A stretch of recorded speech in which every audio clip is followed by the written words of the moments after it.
Again, another horse on the highway. The Treasury Financial Crimes Enforcement Network is looking to collect your information on the beneficial ownership information that you have to report. And I'm there at fincen.gov/BOI facts. And I have no idea. And I'm one of them that has to do it. Stu, your wife has an LLC, right? Yeah. Do you have an LLC? I don't remember if it's structured that way, but it was, Yeah. I believe So anyone with an LLC, even if you're not using it, you have to file, right? Yes, it is every reporting entity. So if you're a single member LLC, an S corp, whatever C corp, whatever kind of structure you have, if you're not exempted, which means you don't have 20 employees or $5 million in revenue or fall into one of their other categories that they exempted, somebody like a hedge fund, of course, is not included because why would they be, right? Yeah, there's no money laundering. Right. So if you have a reporting entity, and that's why I said it sounds like there are other reporting entities like housing associations that may get caught up because they file something with their state. So if you're a reporting entity, you have to file. And I don't know if you noticed on that fincen.gov/BOI homepage that the first alert they had is a fraud alert because, of course, people are taking advantage of this and trying to... Because nobody knows anything about it. So let me tell you about the media. First of all, thank you for being a platform for truth and one that supports small businesses because we've been talking about this. But none of the mainstream media has done anything to alert people to this. However, Glenn, when the state of Alabama Supreme Court said that we're going to rule this unconstitutional, what did they say? This is a blow to corporate transparency. This is going to make it harder to fight the cartels. You tell me what cartel and what money launderer is self-reporting to FinCEN. Well, let me also say this. We've been talking about a giant crime family that is money laundering for a long time, but because it was 10 for the big guy or 5 for the big guy, he doesn't have to report this because he's already over $5 million. So if you're small time money launderer, then you have to do it. But if you're an honest money launderer, you don't have to file if your money laundering is over $5 million. Unbelievable.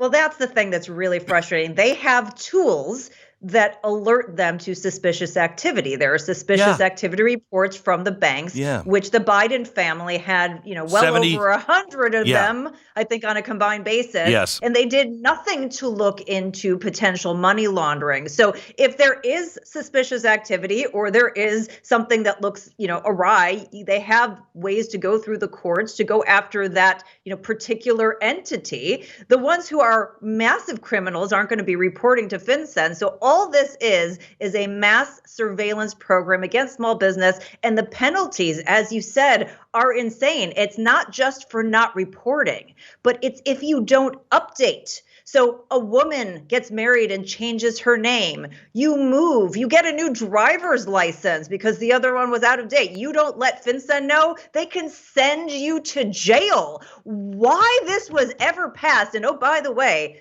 Trump did veto this and it went back to Congress and they overrode it. And nobody has done anything to fix this is absolutely insane. There are 33 million small businesses in this country. Why are they being put under a microscope and saying you are criminals, you're financial criminals, and we are going to hold your feet to the fire if you don't let us track you? It is insane. I got to tell you, I'm just looking at this website. It scrolls and it just keeps scrolling and scrolling and scrolling on what you have to do. I mean, this is as bad as the IRS, if not worse, because none of us have ever done any of this before. Yes. You don't even know, can somebody out there, is there an organization out there that can help file this? So the bureaucracy is crazy. So that's part of the challenge, is that there are accountants and lawyers who are trying to get on top of it, but because everything is so vague and confusing, even they aren't entirely sure what to do. So again, my recommendation is, if you have an existing reporting entity, you have until January 1st of next year. I personally, with my LLC, I am not doing this until the very last minute, because we're working very hard. We're talking with lawmakers. We're trying to get it overturned, at least delayed, so that we have a little breathing room to try to do something. But the problem is that if you start a new business, Glenn, you only have 30 days.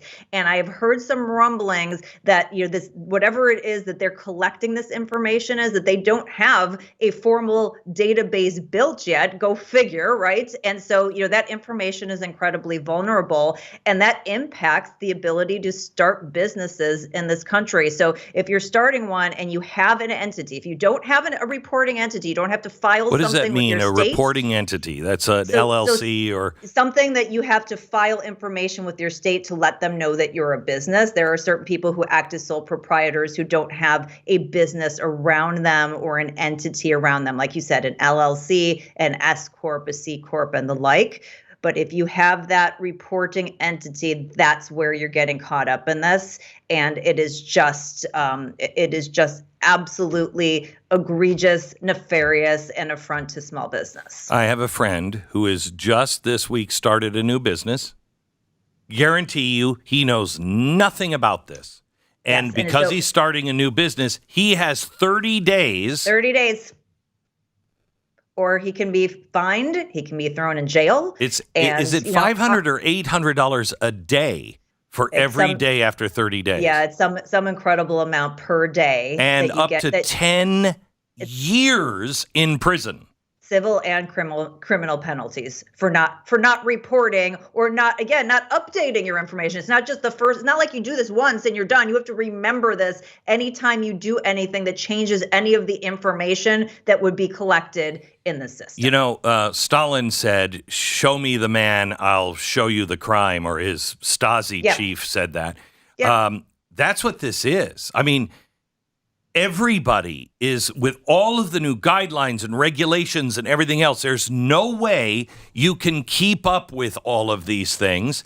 And I think they're intentionally designed to be able to say, sorry, dude, you're a criminal. You did this. Bye-bye.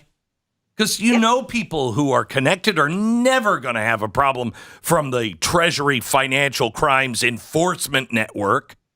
Yeah, and if you are really concerned about massive corporate transparency or massive scale laundering cartels, then you would be exempting the small businesses, and you would be focusing on large companies that have the financial resources and the capabilities to do reporting, like the publicly traded companies do. But it's exactly the opposite. So what other conclusion could we possibly draw that you want to surveil what small businesses are doing and do everything you can to hold them down and basically continue to transfer wealth from Main Street to Wall Street? So when is somebody, can the group that now has filed and they said it was unconstitutional, they can't file because they don't have standing to kick it up to the Supreme Court, right? So I am not a lawyer. I don't play one on TV. I don't know what the procedure is. Yeah. You have to ask a lawyer about that. But there are certainly a number of people who are looking into additional lawsuits. There are some lawmakers who are looking into trying to get this overturned or at least delayed to give, again, some time to rethink it and see what can be done. But in terms of the court, I couldn't believe it's unconstitutional, but it's only unconstitutional for this person who filed the lawsuit. And I've never seen anything like that. Have you ever seen anything like that before? No. No. I mean, I'll file for a federal lawsuit. I mean, anybody I'll join you. You'll join me? Yeah, I mean, I have no expertise in this. I have no idea. I mean, but let's do it. This government is completely out of control. If they can do this, and then they also have said, there's no gig workers anymore. Carol, what is that going to do to the grocery shelves when you can't get private drivers to drive trucks? I mean, this is insane, and it goes against the complete shift in the economy. One of the great things about technology is it gave people flexibility, Glenn, flexibility to work the way you want to work. And that's the wonderful thing about America. Not everybody around the world gets to choose what they do for a living or how they work. And more people want work-life balance. They don't want to be an employee. They want to make their hours. And in fact, when they go out and they survey, like from the government surveys on down, and they survey independent contractors, the majority of people don't want to be employees. They love being independent contractors, and they make at least as much, if not more, than if they were an employee. So the fact that we have the Department of Labor who went around Congress and said, we are going to change the way that independent contractors are classified. We don't want to have these standalone people. We want them to be employees. We want them to be in unions. It's all about big business. It's all about making the unions happy, and it is against capitalism and your own choice, your work, your choice. For the people who are so obsessed with choice and everything, why would you not have a choice in how you present your labor? You and I agree on something. What's the government have to do with getting in the middle and going, I'm sorry, I don't like the way that you guys decided how you want to work? And let me ask you this too. You know, Biden is working so hard to get labor unions to grow, and these kinds of things make you say, I don't want to be an owner of anything. I just want to be a worker. I don't want to stick my head out for any risk at all. That's what this does. Then, as they squeeze and squeeze and squeeze, and you don't really have any rights, people will want to join unions, but the unions are in bed with the people that are squeezing you. It's the great consolidation. It's taking away that freedom, that choice, that capitalism that underpins America, what it is that made us successful, that productivity that we talked about that's going to allow us to continue to grow and at least have a chance to save this country's fiscal foundation. They want to do everything they can to put up barriers. They want to put up barriers to work, to earning a living. I can't, like, if you said this to somebody 10 years ago, 15 years ago, No way. they look at you like you were in a bizarro world. Why would somebody People want to did not when we talked about it 2 years ago, that it was coming. Right. They looked at us like, that'll never happen. Well, here it is. Here it is.